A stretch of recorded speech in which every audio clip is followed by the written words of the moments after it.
Miqtë të dashur, takojmë së bashku në pjesën e tretë të Vilës për ditën e sotme. Sikundur e kemi anoncuar, kemi përmendur dhe në pjesën e parë, do të flasim në këtë pjesë të fundit për librat e verës. Shumica prej jush tashmë kanë marrë pushimet, po për ata që ende s'kanë vendosur se ku të kalojnë pushimet, në valixhen e përgatitur prej jush, ku merrni sendet tuaja të verës pushimeve, mendoni se çfarë do të merrni sa i takon titujve të librave, sepse zakonisht është stereotip tashmë që me vete marrim disa libra, kryesisht libra roz, por përveç se të çlodhurit, përveç se të ngrënit mirë apo të dukurit bukur gjatë këtyre pushimeve, ka ardhur momenti që të ndryshojmë edhe shijesa i takon leximit. Çfarë këshillohet sot për të lexuar? Pse lexohet më shumë gjatë stinës së verës dhe a ekziston ende ai stereotipi që librat roz janë më të lexuarit dhe më të kërkuarit gjatë pushimeve verore? Do të flasim me Aida Baron, që është kryeredaktore e Pegit. Përshëndetje Aida, mirë se erdhe, faleminderit. Në fakt, për gjatë gjithë vitit kemi promovuar dhe kemi këshilluar, kemi sugjeruar për lezuesit tituj që ju keni sjellë shpeshherë nga Pegi, që kanë qenë të shumtë. Në fakt, para se të flasim për këshilla dhe sugjerime, si ka qenë gjithë sezoni i shkuar për gjatë gjithë vitit deri në këtë sezon veror për Pegin? Në fakt ka qenë një nga ato periudhat më të mira, themi. Për fatin tonë të mirë, lexuesit janë duke u rritur, të paktën lexuesit tanë ose librat që kemi zgjedhur ne janë preferuar shumë, dhe ne kemi pasur një rritje të madhe të lexueshmërisë edhe të shitjeve të librave, kuptohet. Dhe normalisht duke ofertat ose më saktë sugjerimet që ne kemi sjell, nuk kanë qenë, themi thjesht, libra që për shitje masive, për shihet e njerëzve nga më të ndryshmet. Kanë qenë pak a shumë të specifikuara, sepse kemi dashur që të sjellim autor, sidomos me projektet. Edhe autorët kanë qenë tipik në fakt, edhe kryesisht që përkasin edhe dy projektet që kemi bërë deri tani, në fakt janë projekte që mbështeten nga komuniteti evropian. Deri tani kemi bërë koleksioni Lotus dhe është plotësuar dhe 10 fillestare, kuptohet që ato do të pasurohen, sepse do vazhdohet të pasurohet edhe me autore të tjera feministe, dhe pra është koleksioni Lotus, është koleksioni i klasikëve botror, është dhe koleksioni që ne kemi tashmë botuar pjesën më të madhe të librave, që është dhe pjesë zigzake takimesh dhe ëndër, që trajton dhimbjen njerëzore dhe mënyrën se si njeriu përballet me të. Pra të themi, pra i kemi orientuar lexuesit në disa drejtime. I kemi orientuar lexuesit drejt duke u përpjekur të kultivojmë shije të mira, duke u përpjekur që të marrim ata autor botror që në Shqip nuk kanë ardhur deri më tani, qoftë për arsye të botimeve, qoftë sepse ne nganjëherë kemi paragjykime për lexuesin.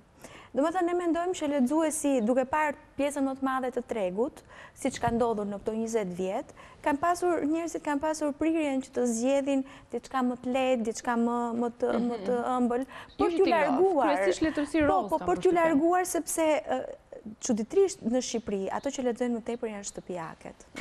Dhe përveç të rinjve, po pjesa më e madhe. Ka lexues në fakt qoftë edhe. Ka lexues. Ne e vërtetuam shumë, madje njëri nga librat tanë nuk e kam sjell sot, por është një nga librat që menduam që nuk do kishte atë sukses që po ka, domethënë, është Portret grupi me një zonjë, është Heinrich Böll autori, është nobelist, dhe publiku shqiptar ka prirjen, ka kështu si skajshmëri zgjedhjesh. Domethënë ka të prirjen të shkoj nga gjëja më e karamelt, më e ëmbël, më e butë, domethënë kuptohet për fatin e mirë, edhe kjo lloj letërsie duhet ushqyer sepse ushqen shpirtin e butë të njerëzve, dhe deri në ekstremet, domethënë në letërsinë e mirë, të mirëfillt, në atë letërsi që të bën të mendosh, të vrasësh mendjen seriozisht për çfarë po ndodh në botë dhe për çfarë po ndodh me veten tënde. Kështu që ka, duke qenë se ne përpiqemi domethënë të sjellim këtë lloj letërsie të mirë, dhe Heinrich Böll ishte nga ata që janë kockë e fortë, si thuash, na vjen mirë që njerëzit e kanë pëlqyer dhe po e marrin, sepse që din të zgjedhin dhe të përzihen. Do të thotë, domethënë që sidomos të rinjt kanë filluar, dhe unë jam shumë entuziaste në këtë pikë, kanë filluar domethënë që të fillojnë dhe të lexojnë gjëra të mira, autor të mirë, të përsosin shihet e tyre, të shkruajnë për ato që lexojnë, të bëjnë recensione, domethënë, ndoshta jo në masë, e kuptohet, por si të thuash, po fryn një herë mirë. Okej, duke qenë se po ndryshon dhe jemi më selektiv, le të themi në atë shijen, ka ndryshuar dhe shija. Në sezonin e verës gjithmonë lexohet pak më shumë se sa përgjatë vitit, duke qenë se ka dhe angazhime të tjera. Pse ndodh kjo? Ka mbetur si tradicionalisht? Jo, nuk besoj se është tradicionale, por thjesht nga që njeriu ka më tepër kohë, dita është më e gjatë. Nuk del do, domethënë, atë periudhën e kohës që do ta kalosh duke pirë kafe, ti e kalon, si thua, edhe mërzitesh, edhe mund të kesh dhe kohë dhe vërtetësuar, qoftë edhe me pushime, si thua, i lejon vetes atë relaksin më tepër. Unë nuk do doja që libri të ishte, si thua, të ishte një shtojc. Pikërisht. Domethënë, në fakt, libri të mbush ditën, të mbush jetën, dhe kur i ndodhesh vetëm në shtëpi, dhe nuk e çfarë të bësh, gjëja më e mirë dhe më e parë që të vjen ndërmend, domethënë, është të marrësh një libër dhe të kënaqesh me atë dhe të fantazosh, shumë më mirë se sa të dëgjosh lajmet, se sa të mbushësh mendjen edhe të kokën edhe shpirtin me përplasje, u vra, nuk pren, nuk e di Aida, që nuk janë, domethënë, thjesht nuk të lënë asnjë gjë. Dhe thjesht nuk të lënë gjurmë në trup për ta patur pak më vonë. Me libri nuk je asnjëherë vetëm. Absolutisht po. Nuk e di a ke lexuar një shkrim që është bërë hit në rrjetet sociale nga Edison Hypi, ti nuk lexon. Ndoshta mund të jetë paradoksalisht me ato që u thatë që ka rritje të lexuesve, ka interes të lexuesve të rinjve. Është bërë hit sepse ka patur klikime të shumta në rrjetet sociale, duke rrjetet sociale janë gjëra masive. Domethënë, kuptohet që aty ka dhe lexues, ka dhe jo lexues, ka dhe njerëz që mund ta hapin atë thjesht për të treguar që unë po lexoj, unë dua të lexoj, ose për qenë protagonist në fund. Nuk e di, zgjedhjet janë të çuditshme në rrjeteve sociale. Jo, më vjen mirë që përmendet që ka lexues, që ka interes. Por që me sa po shikojmë neve, domethënë, të paktën në vitin e fundit, lexuesit janë rritur, sidomos të rinjt, mendoj që po vjen një brez i ri që është shumë i mirë. Unë kam qenë, në fakt, kanë qenë 2 eksperienca përvoja shumë të mira me nxënës të shkollës Sami Frashëri, që ishin nxënës të vitit parë, dhe kemi bërë, jo promovime, por themi një bisedë të lirë për Persepolis, në cilën ishte edhe profesor Tupja, dhe për librin Penelopa në luftë të Oriana Falaqit. Edhe unë jam befasuar për mirë, jam kënaqur shumë, për faktin që ata ishin, vërtet shkolla mund të ketë shumë nxënës. Ata ishin 30-40 veta që ishin mbledhur nga viti i parë, por të kesh 16 vjeçar, qoftë edhe në një vit të parë, nuk e di se sa mund të jenë ata. Dhe fakti që ata e lexojnë, komentojnë, vrasin mendjen për zgjidhjet e asaj dhe ato zgjidhjet e protagonistes, për shembull, ose protagonistëve, përpiqen dhe ti mendojnë sikur po unë çfarë do të bëja. Kjo është gjë shumë e mirë, sepse neve këtë duhet të kultivojmë. Të kultivojmë mënyrën e të menduarit, të kultivojmë faktin që njerëzit të mendojnë me mendjen e tyre, të zgjedhin atë çfarë është e mirë, të dinë se çfarë është e mirë për veten e tyre, sepse fakti që mungesa e mendimit në këto 20 vjet na ka bërë të ecim gjithmonë më mbrapa, shpresoj që duke i nxitur njerëzit, nxënësit të rinj të mendojnë me kokën e tyre dhe të mendojnë drejt, dhe nëpërmjet leximit, po nuk lexove, nuk arrin të zgjedhësh as problemet e tua, jo më të kombit apo të gjërat e tjera, dhe është mendoj që është një hap shumë i mirë.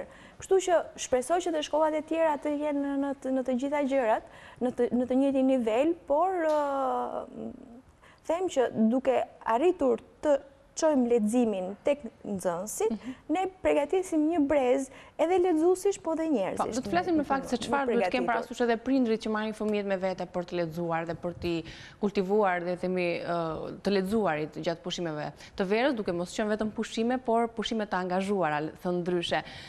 Ju thatë që lexueset më të mëdha janë shtëpiaket. çfarë orientimi kanë ato? Çfarë shihesh kryesisht? Letërsi rozë përzgjedhin letërsinë rozë, letërsinë që kanë romancën, që kanë histori të mira, që përafrohen me telenovelën, nga përshtypjen. Shiko, nuk do ta paragjykojmë lexuesin. Absolutisht paragjykim, thjesht paralelizëm për subjektin e romanit. Ka diçka tjetër. Nëse në telenovel ti e ke çdo gjë të gatshme, personazhet thjesht ti shikon ndonjëherë edhe duke bërë drekën ose duke gatuar dhe ato thjesht parakalojnë aty. Në lexim ti imagjinon, fantazon, personazhet, mënyrën se si kanë përfunduar personazhet, veprimet që bën personazhet, si thua ti vihesh në lëvizje, edhe për një histori dashurie që mund të ketë përfunduar keq, mund të ngjalli atë ndjenjën e dhimbshurisë, të ngjalli një ndjenjë që mund të jetë e përafërt me një histori tënde, duke lexuar ti mund të hapësh një zgjidhje tjetër asaj që ti ke realisht në dorë, një histori që mund të jesh duke jetuar. Kështu që mendoj që leximi ka shumë përparësi, sidomos për të njohur veten tënde. Telenovela dihet që është komerciale. Dihet që është për një konsum të shpejt, do të thënë përdore dhe hidhe. Libri, sido që tjetë, të mbetet aty dhe të lë diçka nga mbrapa. Sa do karamele tjetë, do të thënë, të lë ëmbëlsi në fund të fundit. Përveç librave roz, tematikave që ne i përmendëm, do t'i këshillonit lexuesit libra të natyrës psikologjike, historike, kulturore, për t'i marrë me vete gjatë pushimeve? Shiko, ajo varet nga zgjedhjet e tyre. Çfarë gjinie? Varet nga shijet e tyre. Një personi që ka lexuar histori, do të thënë që ka lexuar libra roz, gjatë vitit, do t'i sugjeroja, jo gjatë vitit, po që lexon përgjithësi, nuk është çështje viti, do të thënë të lexuar. Por ndoshta dallimin mes sezonit veror edhe Jo, nuk do doja, unë nuk besoj, do të thënë, në këtë dallim që zakonisht media i mshon fort. Unë besoj që një njeri lexon në periudha të ndryshme të kohës, kur ka të verën e ka më tepër kohë në dispozicion dhe lexon atë që i ka ngelur varur peng, do të thënë që si ka lexuar gjatë kohës, ose i rikthehet dhe leximeve. Dhe mendoj që një person që lexon libra roz mund të sugjeroja një romancë, po të një romancë të klasikëve botror, për shembull që kuptohet historinë e ka dashurisë e ka brenda, siç është Mos e lufto pranverën, për shembull. Dhe ka tituj të ndryshëm, pra. Po dhe që ka dhe ndërfurje. Ajo është zgjedhja më tepër e shijeve personale, duke njohur personin. Ose unë për shembull në panajir, gjatë panajirëve të librit, më pëlqen shumë të komunikoj me njerëzit. Nështë edhe për të zbuluar çfarë dëshirash dëshiesh ato edhe për të parë, do të thënë, është bërë si një, si thua, si një bast me veten, që duke i parë nga fizionomia, për shembull, mendon që ky do jetë çfarë lloj lexuesi do jetë, domethënë, ose çfarë libri do të marri, dhe orientohem në faktin që i pyes çfarë lexoni, çfarë ju pëlqen. Kur e shikoj që lexon një libër historik, i udhëzoj një libër historik që mund të jetë pjesë që ka atë lloj, domethënë, një gjë që mund të jetë e fushës së tij. Kur lexon një libër roz me idenë që thash, që për t'ja sofistikuar pak shihet, domethënë je po një libër romantik, je po një romancë, po të një autori, domethënë të gjithë klasikët botror kanë histori dashurie, sepse është strumbullari i jetës në fund të fundit. Kështu që mënyra e trajtimit e bën ndryshimin. Nëse në librat roz ajo jep thjesht atë marrëdhënien në sipërfaqe, te klasikët botror, marrëdhënien e dashurisë sigurisht që e ke, por e ke të fshehur edhe mesazhin. Pra, domethënë ti, duke lexuar një klasik, rrëmon dhe një çik më thellë, edhe në ndërgjegjen tënde, po dhe në personazhe. E kuptoj. Aida, ju keni sjell disa tituj mbi tryezë për të folur pak për secilin edhe për t'i rikujtuar në fakt lexuesit se çfarë ato përfshin, çfarë përmbajtje kanë dhe sigurisht për t'ia sugjeruar gjatë pushimeve, pse jo, edhe pas pushimeve. Ju e thatë që libri është kudo, nuk ka lidhje me stinën. Persepolis, Ëndër dhe Zigzake takimesh, 3 tituj. Sigurisht janë më shumë, por ju kaq. Po, mendova këto duke qenë si përfaqësuese të këtyre klasikëve botëror që ne kemi bërë, domethënë të kolanave që kemi bërë tashmë. Persepolis vjen si e autores Marjan Satrapi, është një autore iraniane. Ky ka një libër, ka një të veçantë sepse është një libër grafik. E hapim para kamerës. Dhe historia është autobiografike. Autorja përpiqet të rrëfej me syt, në fillim me syt e një fëmije, pastaj me syt e një adoleshente dhe me syt e një gruaje, ndryshimin që pëson Irani. Dikur një Persepolis është qyteti i vjetër i Iranit, kryeqendra, si thuash, dhe ka qenë një nga ato simbolet e lashta më të, si thua, qytetet e lashta më të zhvilluara. Dhe bën një krahasim, si thuash. Është autobiografik, ka qenë dhe vetë autorja në... Po. Autorja është iraniane, tashmë jeton në Francë, sepse Irani e ka shpallur të padëshiruar, duke qenë se ajo vinte nga një familje... disa tabu kam përshtypjen. Vinte nga një familje përparimtare, në kohën që u vendos, domethënë diktatura islamike, atje familja e saj u arratis dhe vajza po ashtu. Por nga ana tjetër tregon edhe përplasjen që pati me Perëndimin. Duke qenë kultura të ndryshme, kuptohet që jo, nuk është aq e thjeshtë që të marrësh nga kultura e tjetrit, jo të asimilohesh, por të përshtatesh, domethënë me kulturën e tjetrit. Persepolis është qytet. Persepolis ka qenë qyteti i lashtë në Iran dhe ka qenë një nga qytetet më të zhvilluara në lashtësi. Dhe pikërisht prandaj e merr dhe emrin për kësaj. Tashmë është Teherani dhe momentin që është vendosur diktatura islamike, ajo tregon se si u vendos kjo diktaturë, se si gratë nuk lejoheshin, vajzat nuk lejoheshin më të shkonin nëpër shkolla. Edhe pse ishin të veshur në ar, thuhet në libër, duke qenë se ne e kemi kaluar pak a shumë një shpjegim të tillë këtu në Villa 24. Ka qenë shumë interesante madje historia, do doja ta dëgjoja deri në fund edhe një herë, sa më shumë ta lexosh, aq tepër grafikisht që është një mënyrë e lehtë për ta lexuar. Po, domethënë si thua, ti merr informacionin edhe nëpërmjet tekstit të shkurtër, por më tepër nëpërmjet imazheve. Dhe është një histori shumë breslënse. Që ndoshta për vetë thelbin, mesazhin që përcjell është unike, është universale, ndoshta për atë mënyrën e trajtimit nga autorja. Letërsia e madhe, letërsia e mirë, gjithmonë ka mesazhe universale. Pra aty flitet për të drejtën e fjalës, të drejtën e lirinë e shprehjes, të drejtat e grave, të drejtat e fëmijëve, mënyrën se si ato u shtypën edhe tashmë e dim si është Tirani. Zigzake takimesh është nga autori i romanit Delikatesa, David Fuenkinos. Fuenkinos, po. Është një titull historik, jo? Po, ky mund të hynë tek romanet që nuk do ta quaj eros, po historitë e dashurisë që janë të ëmbla dhe që lexohen në çfarëdo lloj kohe. Pra, një histori dashurie me Salisës dhe Frisit, me sa po lexojnë në kopertinë, me arsye dhe rastësi që i bashkojnë dhe i ndajnë, si rëndom ndodh në romane. Po, e bukura e këtij është që David Fuenkinos ka një stil të lezetshëm, sepse duket sikur është paksa i përcipt.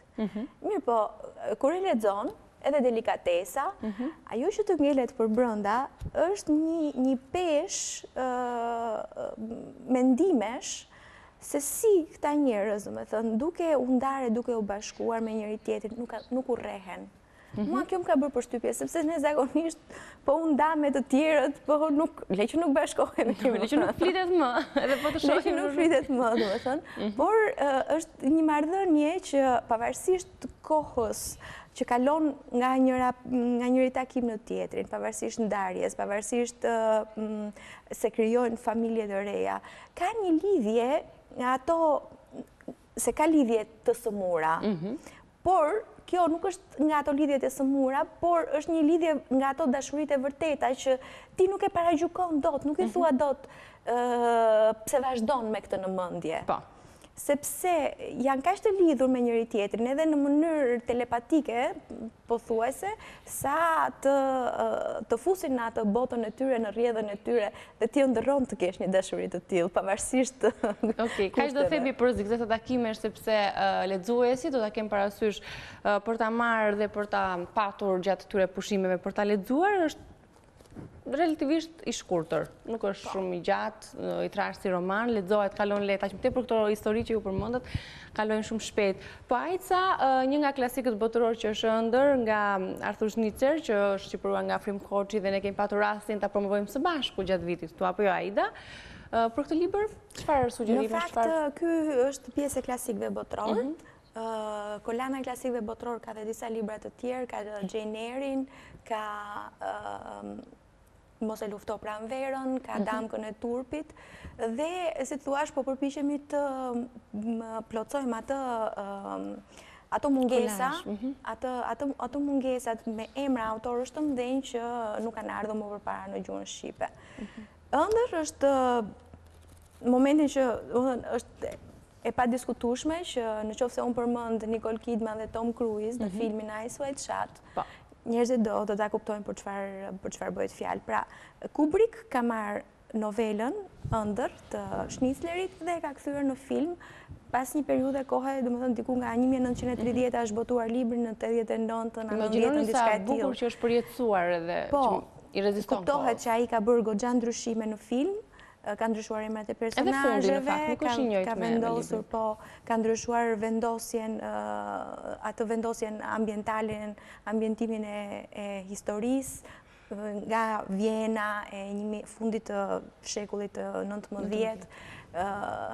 Unë parapëlqej librin më tepër, sepse më pëlqen ajo mistika, sidomos mënyra e rrëfimit të tij është shumë mistik.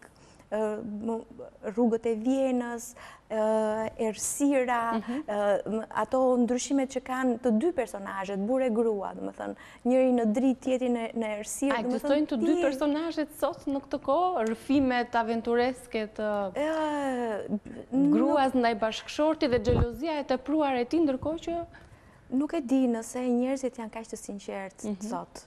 Domethënë, nganjëherë pjesa më e madhe fshihen, është shumë e vështirë të përballosh një martesë kur kuptohet kur rutina të ka vënë përposhtë, por njerëzit edhe kur fantazia e gruas është parapëlqejnë, domethënë të mbyllin syt.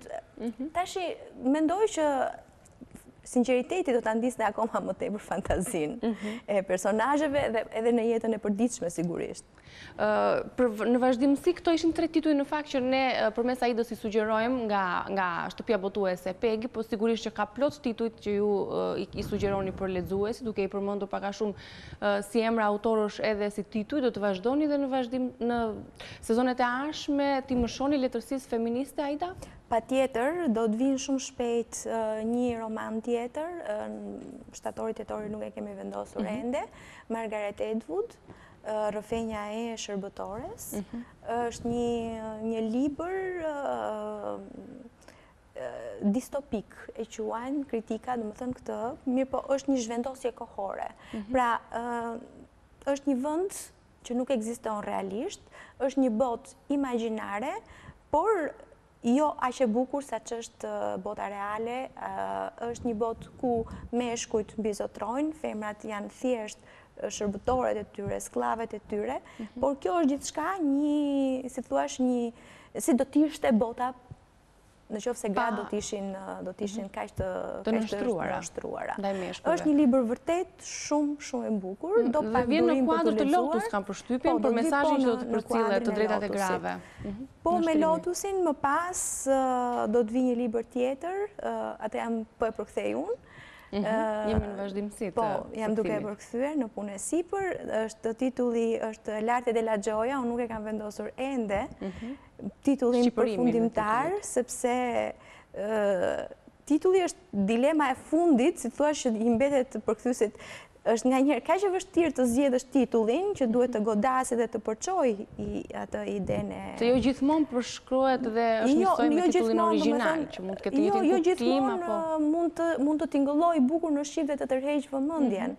Autorja është një autori italiane e viteve 60-70, që është po rivlerësohet në Itali tashmë, sepse duke qenë një grua e krisur, pothuajse hippie, ka bërë ka qenë aktore, ka luetur me filmat e Luchino Viscontit, pra ka pasur një jetë nga ato rebelet. Shoqëria italiane goxha e strukturuar, domethënë në skemat e veta, nuk para i pranonte këto. Kështu që ajo tashmë po vjen duke u rivlerësuar shumë në Itali. Goliarda Sapienza, vetëm nga emri i saj, domethënë të jep kaq shumë informacion për personazhin autor, po them, pastaj për librin. Okej, do të kemi rastin që ti kemi në sezonin tjetër dhe ti shpjegojmë më së miri për lexuesit. Faleminderit për titujt që na soll dhe për sugjerimet e kësaj vere. Punë të mbar edhe në përkthimin e librave të shtëpisë botuese Pegi. Shpresojmë që në valixhen tuaj të keni vendosur se çfarë do të merrni, çfarë do të lexoni për këtë sezon veror. Hapësirat janë të shumta, gjeni të ndryshme, shijet tuaja qëndrojnë aty, kështu që pushime të mbara dhe lexim të mbar. Këtu ta përfundojmë vilën për ditën e sotme, shihemi nesër së bashku. Mirupafshim.